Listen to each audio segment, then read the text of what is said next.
সত্যি বলছেন পরিমাতা? আপনি অসম্ভবকে সম্ভব করতে পারবেন, কিন্তু কি করে? দয়া করে তাড়াতাড়ি বলুন। হ্যাঁ পরিমাতা, আমি নিজেও এই সমস্যার সমাধান বের করার অনেক চেষ্টা করেছিলাম, কিন্তু কোনোভাবেই কোনো সমাধান বের করতে পারিনি। কিন্তু আপনি কি এমন সমাধান পেলেন এত বড় সমস্যার?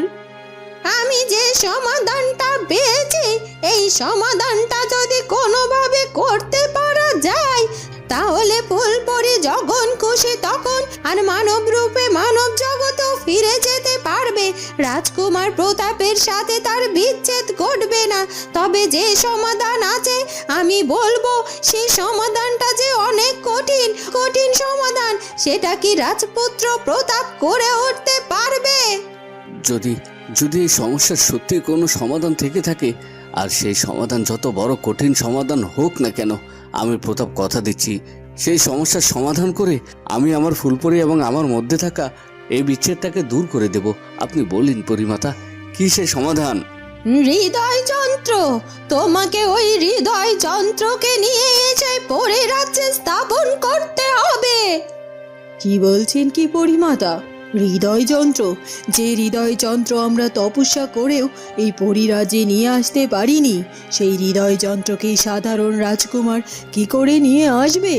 এই কাজ যে একেবারেই অসম্ভব কাজ।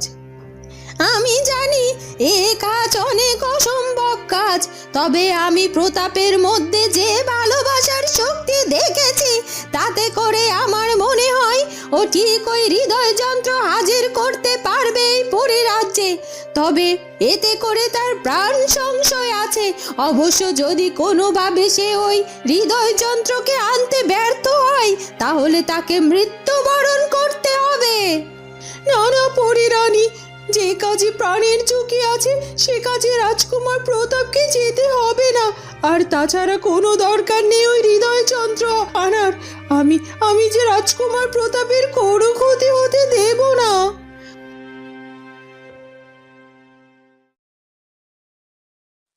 ওদিকে রানীমা বারান্দায় গিয়ে হাজির হয়, কিন্তু সেখানে গিয়ে সে ফুলকুমারীকে কোথাও দেখতে পায় না।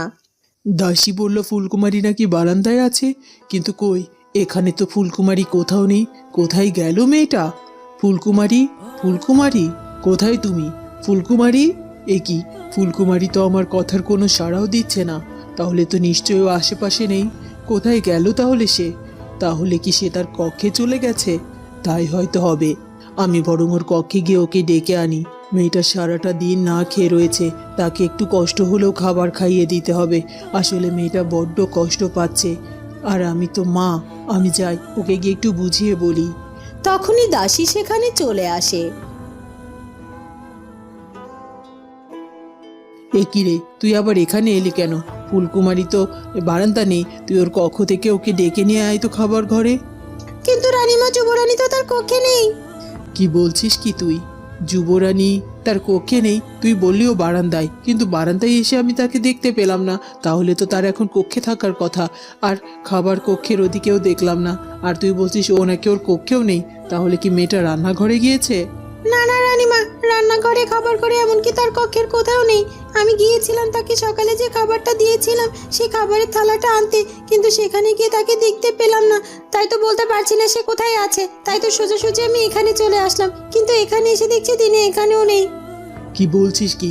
তাহলে মেয়েটা গেল কোথায়? মেয়েটার মনের অবস্থা এমনিতেই ভালো নেই। চল তাড়াতাড়ি করে গিয়ে দেখি মেয়েটা কোথায় গেল।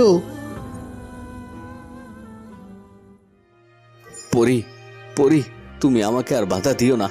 আমার মনের বিশ্বাস আমি জয়ী হয়ে ফিরবো, আর ওই হৃদয় যন্ত্র নিয়ে আমি ফিরে আসবো। তুমি তুমি আমার উপর একটু ভরসা রাখো। কিন্তু রাজকুমার প্রতাপ, তোমার যদি কিছু হয়ে যায় তখন সেটা যে আমি কিছুতেই মেনে নিতে পারবো না। আমার কিছুই হবে না ফুলপরি। আমি এতগুলো বাধা পেরিয়ে যেহেতু একবার পরিরাজ্যে পৌঁছাতে পেরেছি, তাহলে আমার সামনে যতই বাধা আসুক না কেন, ওই হৃদয় যন্ত্র আমি নিয়ে আসতে পারবো। আমি আমার ভালোবাসার সাথে অনেক অন্যায় করেছি, তাই হয়তোবা বিধাতা আমাকে এত পরীক্ষায় ফেলছেন যেন আমার ভালোবাসা পরিশুদ্ধ হয়। ফুলপরি রাজকুমারের কথা শুনে অবাক হয়ে যায়। রাজকুমার, আপনি আমার জন্য এত বড় বিপদের সামনে পা রাখতে চলেছেন। সত্যি আজ আপনাকে নিয়ে আমার বড্ড গর্ব হচ্ছে। হচ্ছে, আমার মনে হচ্ছে আমি পৃথিবীর সব থেকে সুখী। আপনার মতো একজনকে জীবন সঙ্গী হিসেবে পেয়েছি। নিশ্চয় নিশ্চয় আমি আমার জীবনে কখনো কোনো ভালো কাজ করেছিলাম, যার প্রতিদানে আমি আপনাকে পেয়েছি। আমি জানি না ফুলপরি তুমি কি ভাবছো, তবে তুমি যাই ভাবো না কেন, আমাকে আমাকে আর আটকেও না। তুমি বিধাতার কাছে প্রার্থনা করো। আমি এক্ষুনি রওনা দিতে চাই হৃদয় যন্ত্র আনার জন্য। পরিমাতা, আমাকে কোথায় যেতে হবে এবং কি করতে হবে? রাজকুমার প্রতাপ, তোমাকে যেতে হবে ওই অন্ধকার দূর পাহাড়ে। আমি তোমাকে কিভাবে যেতে হবে সেটা বলে দিচ্ছি। এই যে সোনাপরি, এই সোনাপরি তোমাকে সাথে করে নিয়ে ওই অন্ধকার পাহাড়ের সীমানায় রেখে আসবে। ওই অন্ধকার পাহাড়ের একটি গুহা আছে, আর সেই গুহায় লুকিয়ে রাখা আছে হৃদয় যন্ত্র। কিন্তু এই গুহার প্রবেশদ্বার পাহারা দেয় এক বিশাল আকৃতির ভয়ঙ্কর রাক্ষস। তুমি কোনোভাবে সেই রাক্ষসকে হত্যা না করে তাকে বাঁচিয়ে রেখে ওই হৃদয় যন্ত্রকে যদি উদ্ধার করে আনতে পারো, তবে এই সব কিছু সমাধান হবে। বলো বলো, তুমি কি পারবে? পারবো পরিমাতা, অবশ্যই পারবো। আর আমি একটু দেরি করতে চাই না, আমি এক্ষুনি রওনা দিতে চাই। আর আজকে রাতের মধ্যেই আমি ওই হৃদয় যন্ত্র নিয়ে হাজির হয়ে যাব। আর আগামীকাল সকালে আমি আমার ফুলপরীকে নিয়ে আমার রাজপ্রাসাদে ফিরে যাব। ঠিক আছে, তাই হবে। তাহলে আর দেরি না করে বেরিয়ে পড়ো। ওদিকে ফুলকুমারী নদীর পাড়ে দাঁড়িয়ে দাঁড়িয়ে রাজকুমার চন্দ্রকুমারের জন্য অপেক্ষা করতে থাকে। সে মনে মনে ভাবতে থাকে হয়তোবা রাজকুমার চন্দ্র এই পথেই তার কাছে ফিরবে। আর তাই তো সে সেখানে শুধুমাত্র রাজকুমার চন্দ্রের জন্য দাঁড়িয়ে আছে। এই সেই পথ, এই পথে আমার রাজকুমার বাণিজ্যে গিয়েছিল, আর এই পথেই সে ফিরে আসবে। আমি জানি আমি যদি রোজ এখানে আসি তাহলে রাজকুমার চন্দ্রকুমারের সাথে আমার দেখা হবেই হবে। সে আবার আমার সাথে রাজপ্রাসাদে ফিরে যাবে। আমরা দুজন আবার সুন্দরভাবে একসাথে জীবন যাপন করব। আমি জানি না রাজকুমার চন্দ্রকুমার আপনি কবে আমার কাছে ফিরে আসবেন, তবে এটা আমি খুব ভালো করেই বুঝতে পারছি যে আপনি অবশ্যই ফিরে আসবেন। আর তাই তো আমি পথ চেয়ে আপনার জন্য অপেক্ষা করছি। আপনার কি একটি বারের জন্য আমার কথা মনে পড়ছে না?